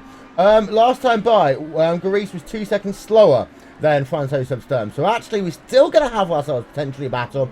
Less than 10 laps of the season to go. And I'll tell you what, Rachel, even though we've not had much passing, we've had good racing. Good defensive and offensive plays here today. But Sturm now versus Garis could be the last battle we see all championship. Yeah, it could be. And it's a very long race here today. But of course, at the same time, very spread out. So, of course, Mark Usher dominating here. 10 seconds clear of Werner. Werner 20 seconds clear of Marneef. And he is himself 13 seconds clear of Robert Grosser. So, Grease and Sturm, 2 cars, 1 lap down. This will be the final battle of the season for the Classic IndyCar Series. Yep. Just having a look through. Mark Usher still leads this motor race. And the gap, 10.7 seconds right now. Garis versus Sturm. We'll keep an eye out on that one. We're going to take you side by side one more time, ladies and gentlemen. But when we come back, We will be green to the end and through interviews. We'll be back in just 1 moment's time. Hey guys, this is Jack and welcome to This Week on iRacing, a brand new series that covers this week's race schedules, live events, and iRacing news. Starting off with rookies, the Mazda Cup is at Mazda Raceway Laguna Seca, while the street stocks are back at USA International Speedway. The Dallara Dash is also at Mazda Raceway Laguna Seca, and the Pickup Cup is at the 2008 version of Phoenix. The Skip Barber is at Bathurst this week, while the Spec Racer Ford is at Suzuka. The NASCAR iRacing Series this week hits Homestead Miami Speedway, while both the IndyCar Oval Series and Winter Series are at Las Vegas. In open wheel, the Lotus 49 is at Zandvoort, while the Lotus 79 is at Canadian Tire Motorsports Park, and the Star Mazda at Barber Motorsports Park. The GT1 World Championship is at Sebring this week, with the Prototype Challenge at Montreal. Our IMSA Sports Car Challenge Series is at Watkins Glen, with V8 Supercars also at Watkins Glen, while the Rough Cup is at Sonoma. The GT3 cars in the Blanc Pond Sprint Series is at Okayama. In short track this week, the SK Modified hits Irwindale, and the Tour Modified hits USA International. The late model is at Martinsville, while the super late model is at Thompson International Speedway. The Blanc Pond Endurance Series returns this week to Silverstone for the fourth round of the Blanc Pond GT Qualification Series. Inex Racing Yellow leads the standings with Redline Black and 4-racer Coanda Simsport in third. In iRacing news, Black Friday is back. All memberships are now 50% off through December 4th. That means if you're an existing member, you can renew your account for only $49 per year, half off the regular price of $99, with this promo code. New members, head over to iRacing.com/membership and select the subscription that works best for you at 50% off. Lapsed accounts can renew just in time for the release of the Nürburgring next month using the same offer with this special code. And while you're renewing your subscription, check out our completely redesigned public site at iRacing.com. It's just a small glimpse of what's to come. Last week, iRacers Glenn McGee and Richard Eklund represented iRacing in the Mazda Shootout, competing against other up-and-coming drivers for the opportunity to race in the 2016 Battery Tender Mazda MX-5 Cup. After a grueling day in the rain, the decision came down to two finalists, Glenn McGee and Mark Drennan, also an iRacer. The winner will be announced by Mazda later this week. Stay tuned for a full video recap of the event later on. The 2015 iRacing Pro Race of Champions, an annual showdown between real-world professional racers, is officially set for Wednesday, December 16th, with a BMW Z4 GT3 car at Watkins Glen. We expect it to be our biggest live broadcast yet, so be sure to tune in. More details to come. Round 2 of the Gathering of Tweakers Endurance Series and the Neo Endurance Series both ran at COTA this past weekend. In the 3 hours of COTA, Hoysinkveld Engineering takes their second victory in the prototype. Baguette Racing wins the GTC class, and NAB Racing wins the GT3 class.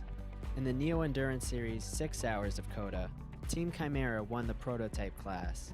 Thrustmaster Movano Racing dominated the GT1 class, finishing a full lap ahead, and SimRC won the GT2 class. Watch the full broadcast of the 3 hours and 6 hours of COTA on demand at iRacing.com/live in our archive section. Tune in to Round 3 at Watkins Glen, December 19th and 20th.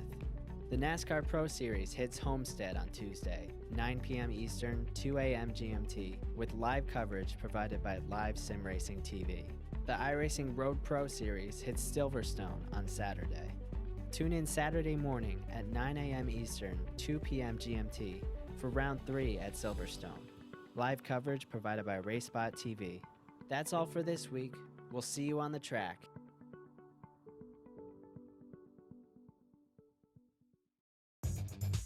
Simulated racing can be awesome, but can also be kind of a free-for-all. Interestingly, auto racing faced the same problem in its earlier days. Whether it was on the back roads, the beaches, or the city streets, the racing was fun. But there was always a certain level of chaos and danger, until some folks came along and put some order to all of this. Stuff like official racetracks, regulations about weight and equipment, and enforcement of standards. That's what gave us high-speed excitement, fast-paced action, and photo finishes. That's when racing became racing. The guys over at iRacing.com have made the same transformation in the world of sim racing. Sure, they've got the most accurate tracks and realistic cars out there, but that's just the start.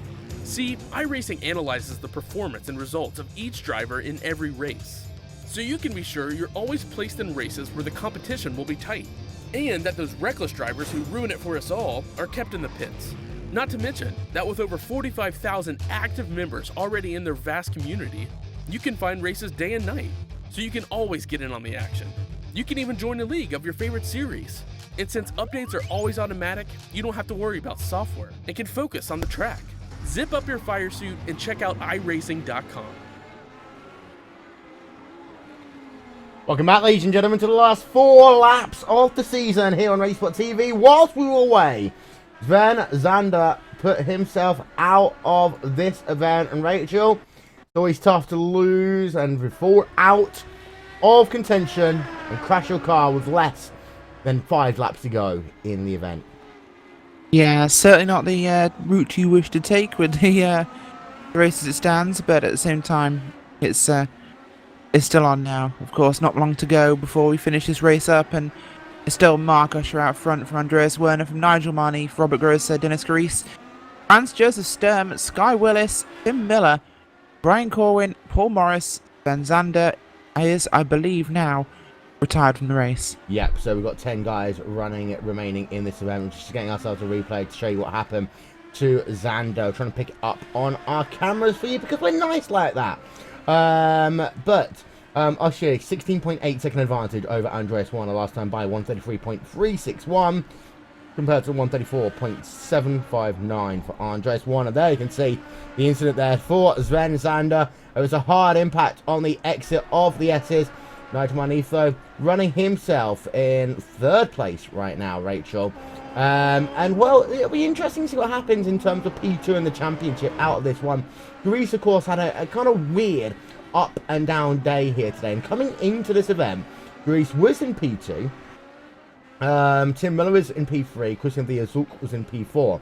Looks so that Greece will get that one, no issue. And actually what will happen is potentially Werner will get himself ahead of Sturm, and maybe also Christian Thiazulk as well. We'll have to look at the point at the line. Yeah, we will indeed, and we'll see exactly what they could do here, but it's going to be very close when it comes to the points, but right now it's definitely looking like a runaway victory for Mark Usher. What an incredible performance for him in the final race of the season. Yeah, and what will happen is Usher will move himself past Mikel de Jong, probably also past Timo Istiniemi in terms of the championship final positions. And of course, the champion we already know, that is Robert Grosser. Grosser, of course, didn't have himself a good pit stop phase, Rachel, but he's been pretty good since. He has fallen off in the rear of Nigel Barnett. However, he's doing similar lap times to Dennis Garice, even though he has got a 50-second advantage right now. As Francois Sturm just did something weird. Something happened there. I think that might have been an issue of our lap time, our live time and scoring, but it looked as though someone gained 5 seconds in the space of one corner. Evidently that didn't happen, but I'm just having a look actually, yeah, Rachel. Yeah, for Grosser, he did really he wasn't that good during the pit stop phase. He did struggle quite a bit though. We saw Garice come right up to the rear of him as they both came on towards pit road, and Grosser looked very slow coming out of it. Yeah, he did, and it's not been a great one for him. In fact, Robert Grosser and Dennis Garice have been quite, I'd say, average during this race, but it's not been a bad one, of course. And Robert Grosser really doesn't need to do much in this one. He's already won, so of course the pressure has been on those guys fighting for 2nd, 3rd and 4th. Grosser really just wanted to get in the way of that, I think, and perhaps dictate who else sits in the points, but as things stand, pretty average race from your champion. There you can see Mark Usher, a lap and a half left for him to go as he comes down in towards turn number 4. And don't forget, every Tuesday night you have the chance to be a part of the 16 Shoot Racing League. It is live on RaceSpotTV and on Indycar.com, streaming live on iRacing Live. Our coverage presented by Racer Magazine and also in part by Verizon every Tuesday nights. And this time, Rachel, they're off to the tricky triangle. They are indeed to the tricky triangle that is Pocono in Long Pond, Pennsylvania. It's going to be an awesome race. Just having a look at some of the outstanding battles we have. Well, we haven't actually got any anymore. The one between Sturm and Willis. And Willis has actually closed back up by about 4 seconds after her spin. But 5 seconds is a long way to gain in a lap or so. There you can see Mark Usher in towards turn number 11. And now into 12, 13, 14 for the penultimate time. The white flag will be out as we're about to wrap off the season here now on RaceSpotTV. Our coverage here today, of course, has been presented to you by Gecko Systems, the official partner of the Classic IndyCar Series. There you can see the white flag is out. There is one more lap to go. So we're going to ride it on board then for the entire lap with your race winner, Mark Usher. Down he comes in towards turn number 2. We'll get the speed graphic up, and you can see on the left-hand side of your screen as well the biggest movers and shakers in this race. And all was said and done, actually, your top 6 didn't move up any positions in the second part of this event. That's an interesting one to note. You can see some positions change a little bit further down. Usher actually still being very aggressive on his downshift. We'll talk about that one after this race is over. 20-second advantage over Andreas Warner. It's been an absolutely dominant second half of this race actually for Usher. He gained about 15 seconds in the series of that final round of pit stops. Has put another 10 seconds on Andreas Warner since that point. Now, Usher heading himself out of 9 into the hairpin at turn 10. There is lap traffic ahead of him. That is Sven Sander, who is scored as 4 laps down in this event. But he's about 12, 13 car lengths up the road. It won't hurt Usher at all, as Usher will now come down in towards that downhill turn number 11 for the final time in this event. Now, Usher didn't have the chance to go for the championship here. That would already been won by Robert Grosser, but if you finish the season, there's no better way to do it than with a win. Out of the final corner, Mark Usher is going to win at Twin Ring Motegi. A dominant victory, because there you can see Andreas Warner. He's just put a lap on Dennis Garis, but Warner isn't even on the exit of turn number 11. Dominance here today by Usher. Warner has the second for second place, Rachel. He does indeed, as that lap is put there on Dennis Grease's course. Werner, 20 seconds back from your race leader, will cross the line in second place. 10, nearly 20 seconds back from Werner as well. Nigel Marnie, if he's only now coming into the final bridge, through that final chicane now, out of the final corner, he will come secure his podium position. This is like watching the end of an endurance race, Will. Indeed it is, as there you can see Nigel Marnie will round out your podium. About 18 seconds it was behind Andreas Warner when all was said and done. Robert Grosser will come home in 4th, and then your remaining driver on the lead lap will be Juan Joseph Sturm. There you can see Robert Grosser now coming down in towards turn number 11, heading himself in towards turn number 12, 13, 14. Gonna ride on board then with your series champion. Robert Grosser completes his season as champion of the Classic IndyCar Series. So Grosser with P4 here today. Well, he already had the championship in hand. He confirms the fact that he deserves that championship by finishing inside your top 5 again. And there is Juan Joseph Sturm. He has done his race already. So let's have a look then. Your final race results here from Twin Ring Motegi.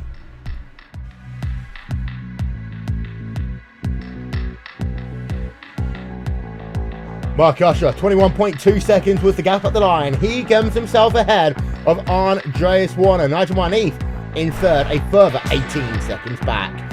Robert Grosser comes home in 4th. He, of course, is your series champion. P number 5 is Dennis Garis. Juan Joseph Sturm in 6th. Sky Willis in 7th.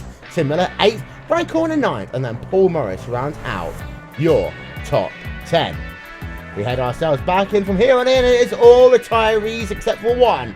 Sven Zander does come back onto track and does finish the race, albeit 4 laps down. Jack Baker in 12th. Chrissy Munson 13th. Are your other 2 retirees. 3 non-starters. Mikel de Jong, Lucas Naville, and Stephen Huller.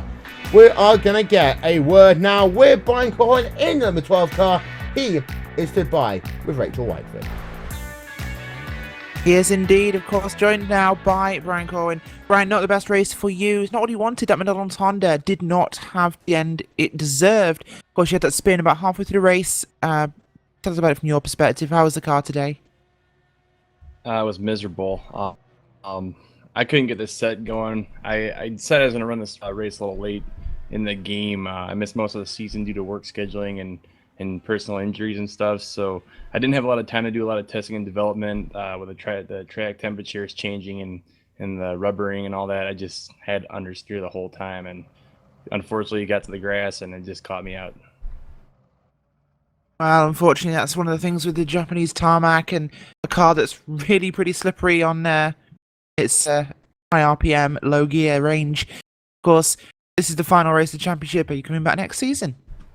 Yeah, I definitely plan on coming back next season. Hopefully, things will work out a little bit better and get some more experience in the car. I run the DW12s. Coming back to this is like driving a freight train. It's a whole other way of driving, and I'm not used to it. But next season, I'm definitely gonna try and get in a little more and do a little bit better in the standings. Awesome. Well, any sponsors you'd like to thank for the season? No, not really. But I do want to say, with all the pain and the hurting in this world right now, it's a blessing that we get a chance to come out and do this. Robert, you put on a great series this time around, and again with all the stuff in Paris, my hearts go out with you. I'm just blessed that I could be here doing this, and I just feel fortunate. So thank you, Robert, for the wonderful series, and both Rachel, Will, for all the hard work you guys do. It really means a lot to us. Well, very strong words there from Brian Corwin. Will, back to you. Indeed, we're stood by with Robert Grosser now. Robert, of course, you are the champion, but P4 here today.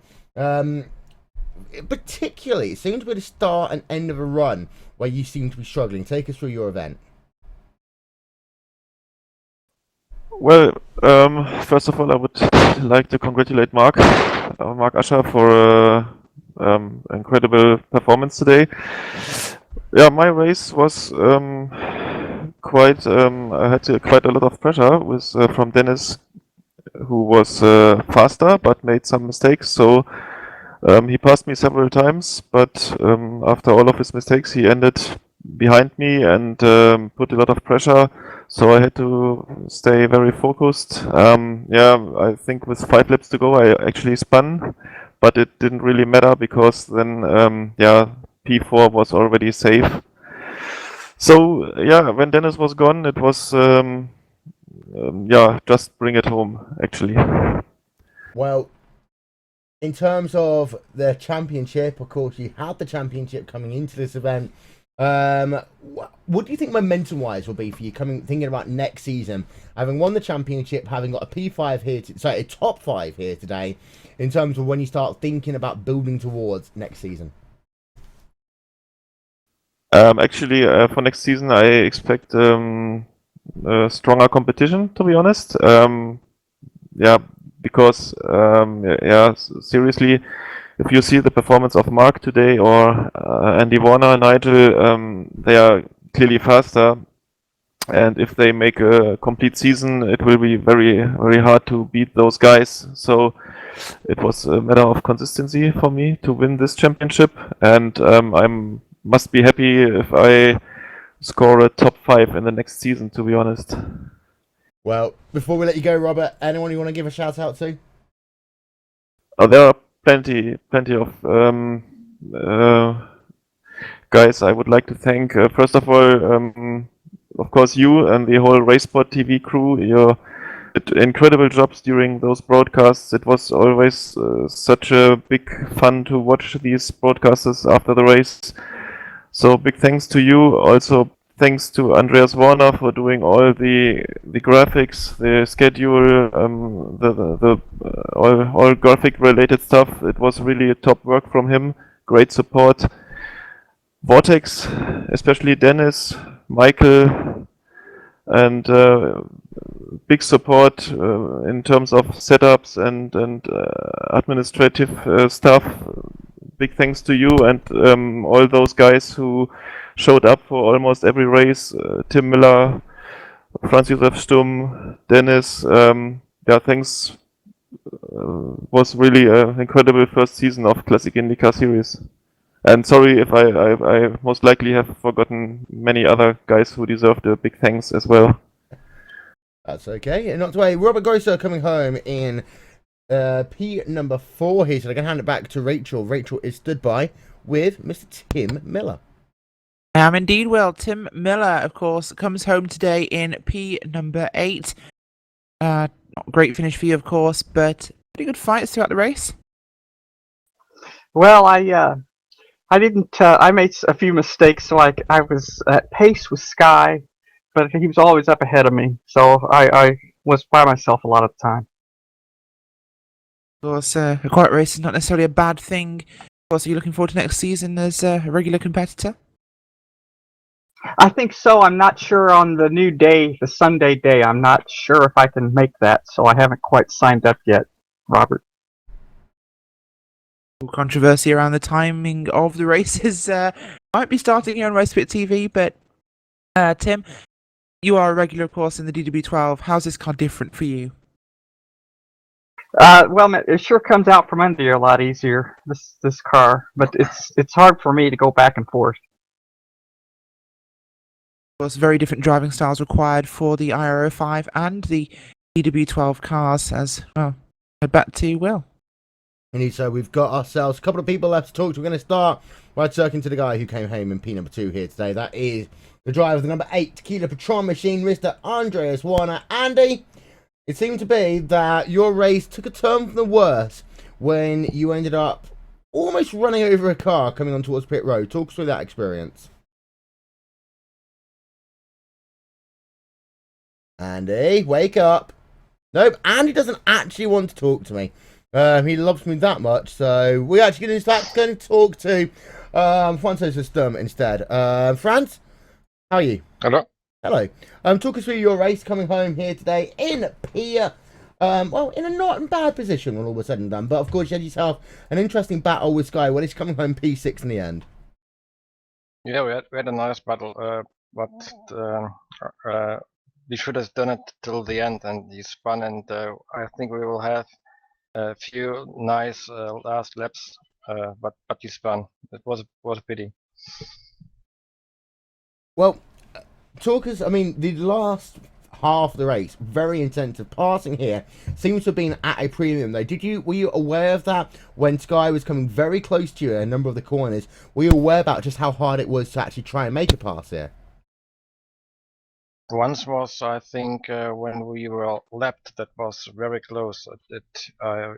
You have to get it right when you want to get lapped. Then normally, then he would have the inside at the happen, and I would want to stay in the position. We wanted to have a fight till the end, but it didn't happen. Okay. Of course, we're at the end of a season. We can always start thinking about a new season already, even though we don't know what the new season will comprise of. But how fun is it to drive these IR05 cars compared to the Dallara DW12s? I think Robert should answer. I'm asking you if you enjoy driving this car, that's all. Yeah, I'm not so interested in all the ovals. Maybe I will have a few races. I'm not quite sure. I'm not so used to do the ovals.